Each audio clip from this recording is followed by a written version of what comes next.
Il était une fois 3 amis, des étudiants en droit, qui avaient passé plus de temps à s'amuser qu'à réviser.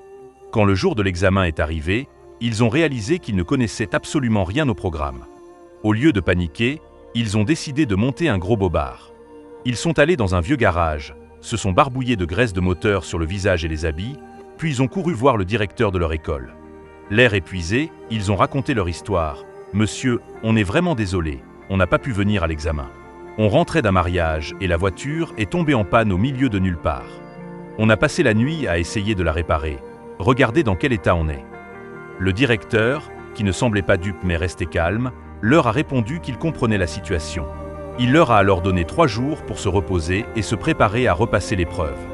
Les 3 amis étaient aux anges. Pendant 3 jours, ils ont bossé comme des fous, apprenant tout le cours par cœur. Le jour, ils sont arrivés devant le directeur, frais, dispos et super confiants. Le directeur les a alors installés dans 3 salles différentes pour éviter qu'ils ne communiquent.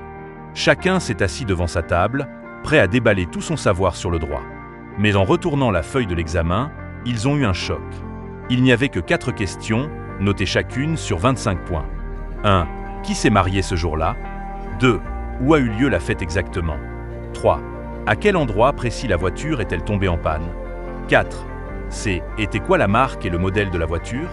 Tout en bas de la feuille, il y avait une petite note qui disait « Vos 3 copies doivent être identiques. La moindre différence dans vos réponses entraînera un 0 immédiat. Bonne chance !» C'est à ce moment-là qu'ils ont compris que le directeur les avait piégés à leur propre jeu. Mieux vaut assumer une vérité difficile que de s'enterrer dans un mensonge qui finira tôt ou tard par se retourner contre vous. Si cette vidéo t'a plu, abonne-toi et tape 2 fois sur l'écran pour me donner un like.